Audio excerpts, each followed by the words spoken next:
Je voudrais mener une brève réflexion autour des catastrophes et autour surtout de la politique devant les catastrophes. Je l'ai fait, et ce n'est évidemment pas sans importance, confiné dans mon appartement au Chili, dans un pays qui vient de mettre en place des mesures très dures pour essayer de limiter la propagation du virus Covid-19, qui comporte, entre autres choses, la présence des militaires dans la rue et l'interdiction de circuler dans des horaires dans les espaces publics. C'est-à-dire que dans un pays qui, comme tant d'autres partout dans le monde, fait face à une catastrophe sanitaire encore sans solution et qui tient le monde dans un véritable suspens. On le sait, la peur de la fin des temps est une notion de plus en plus sécularisée qui intervient de manière assez régulière dans nos représentations politiques. L'association entre les mondes et l'imminence de sa fin est devenue inévitable lorsqu'on considère la crise écologique, la crise sanitaire, la crise climatique. Dans la plupart des domaines de la vie sociale, nous assistons à une montée extrême de la cause de la catastrophe, ce qui indique que le problème de la survie collective apparaît comme le véritable fondement de la légitimité politique. Or, comment cela change-t-il notre perception du monde commun, de l'avenir et de l'action politique? Comment la catastrophe imminente affecte-t-elle nos décisions et comment la politique, face à cette imminence, modifie-t-elle les formes de contrôle de la vie? La catastrophe, en général, est une interruption désastreuse qui modifie les cours normales de l'existence. Pensons à l'effondrement de bords d'une rivière ou d'un barrage artificiel. La catastrophe entraîne tous les ordres établis, les habitudes, les maisons, les styles et les modes de la vie.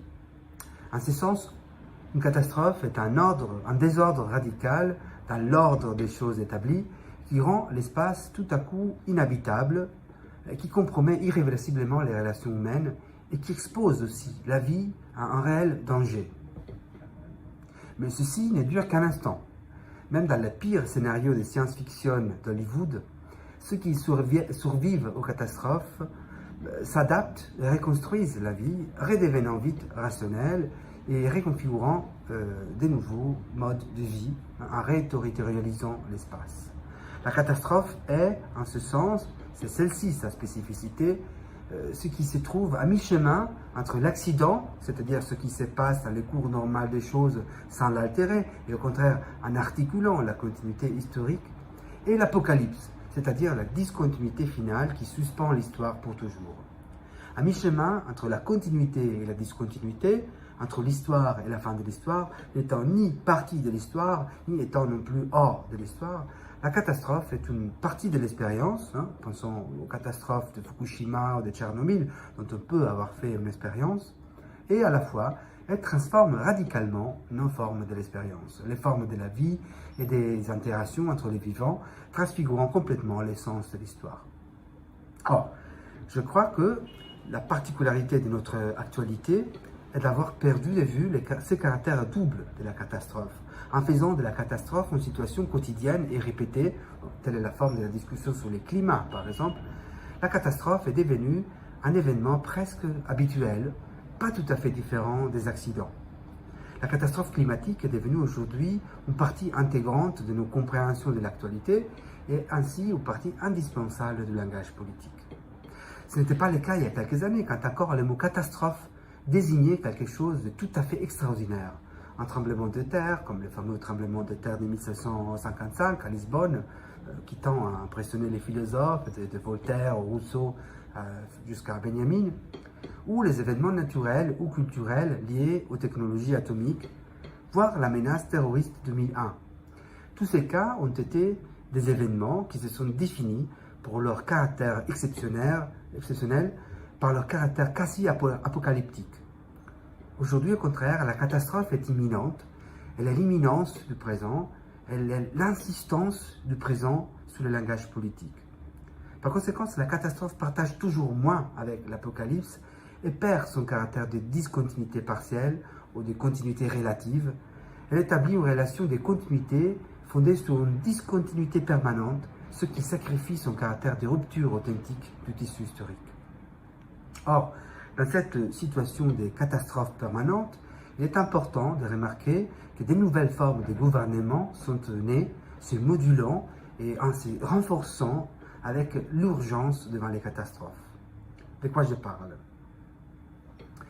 Bon, en général, face à un accident récurrent, la politique tente d'élaborer des formes préventives et conservatrices, d'anticiper les risques futurs et de construire des éléments dissuasifs qui évitent la répétition d'une difficulté et qui définissent des formes de vie moins risquées, selon un principe de précaution. Cela s'est fait par des politiques sociales, des politiques économiques, des politiques internationales de tout ordre, quand elles cherchent à prévenir des futurs accidents en vue de protéger la vie actuelle. C'est ce qui se passe d'ailleurs en ce moment avec le coronavirus, quand on cherche précisément à éviter qu'il se propage de manière indéterminée. Il s'agit donc, dans les cas d'accident, de la gestion et de l'économie de la survie, qui ne font que favoriser une défense de données. Or, évidemment, celui-ci n'est pas le tout de la politique. La politique a avant tout une vocation qui n'est pas préventive, une vocation vers les nouveaux, vers la création des modes de vie, plutôt que de sa simple protection. Une vocation qui l'expose à l'inconnu, plutôt que la réduire aux formes données. Or, aujourd'hui, en transformant la catastrophe en accident, cette vocation créatrice est encore plus frustrée. La catastrophe appelle désormais à des réponses qui cherchent à développer des politiques préventives, donnant ainsi l'illusion d'une gouvernance soucieuse de protéger devant les crises et qui transforme ainsi la politique dans son ensemble dans un espace de vie conservateur et non affirmatif. Mais comment cela peut-il fonctionner face à une catastrophe? Si la catastrophe est, à l'instar de l'Apocalypse, impossible à prévoir, cela implique qu'il n'y aura jamais de mesures préventives adéquates, car personne ne sait où et comment elle se produira. C'est là le court-circuit. Réduire la catastrophe à un accident fait que la politique, au lieu de s'ouvrir à l'avenir, ne bouge maintenant qu'après coup, pour se protéger de la répétition d'un traumatisme passé. Or, se mouvoir après coup, et ne pas se projeter dans l'inconnu, implique renoncer à toute mesure transformatrice de la politique, ce qui va de pair par ailleurs avec une dépolitisation de la parole publique qui se fait de plus en plus conservatrice. Tout cela alors cache et confirme la nouvelle forme de gouvernementalité qui s'alimente des psychoses collectives et qui prétend pouvoir tenir un contrôle sur les catastrophes.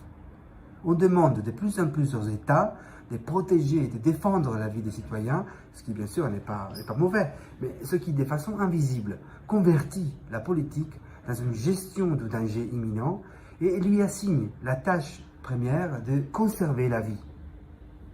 Or, c'est autour de cette promesse implicite de la politique que peut-être est possible d'altérer notre relation avec la possibilité de la catastrophe. Il ne s'agit peut-être pas de l'éviter. Celle-ci est la fausse promesse de la biopolitique dominante qui contrôle la vie sous ce prétexte de protection. Au contraire, nous devons assumer la possibilité de la catastrophe, non pas pour la contourner, mais pour qu'elle soit vraiment telle. Il s'agit d'assumer de façon, je dirais, nietzschéenne, la catastrophe, de la laisser arriver, de la laisser faire partie de notre action. Dans les frameworks posthumes, Nietzsche parle, dans un passage très connu, du nihilisme comme de l'imminence d'une catastrophe très violente. Celle-ci est, dit-il, une nécessité qui s'annonce de partout et qui a la force d'un fleuve qui veut arriver à son terme, dit Nietzsche. Il faut, il dit, tendre l'oreille vers cette musique du futur. Or, il faut peut-être agir comme le suggère Nietzsche, mais aussi comme le suggèrent d'autres, par exemple Jean-Pierre Dupuy, comme des prophètes du malheur, en réalisant alors un changement d'aptitude fondamentale. Quand la certitude du pire prime sous le doute, on ne demande plus à être protégé. C'est-à-dire, en agissant comme si la catastrophe était un destin, nous nous donnons les moyens de croire à ce que nous savons, que la destruction doit devenir une composante essentielle de l'action, au-delà de toute expérience calculatrice et économique. Ainsi, s'il existe une biopolitique de la catastrophe qui, avec un acte comptable et rationnel, cache la diminution imminente de la catastrophe et se limite à quantifier économiquement les risques d'éventuelles insurrections catastrophiques avec une gestion du possible, d'un autre côté, il est possible de poursuivre une alternative, disons, nietzschéenne, qui serait capable de laisser émerger et de souligner les pouvoirs catastrophiques de ce qui se passe. Ici, peut-être on touche à un point complexe et en même temps un point aveugle de toute biopolitique, où l'image créatrice est nécessaire au-delà du temps historique et au-delà de l'inertie des accidents. Si la temporalité de la biopolitique tente à maintenir l'inertie actuelle avec une prévision du possible, évitant ainsi toute transformation effective de la politique, il faudrait au contraire concevoir une disjonction du temps de soi, une fracture de la logique et de l'économie du devenir. C'est à Benjamin que je pense bien sûr, à sa notion de violence divine, mais c'est encore plus fondamentalement avec Nietzsche que je veux imaginer une telle rupture, la possibilité d'une nouvelle subjectivité, pas inerte, pas dépolitisée, pas passive et pas non plus simplement réactive, mais capable d'assumer pleinement la catastrophe dans ce qui est encore incalculable et impensable.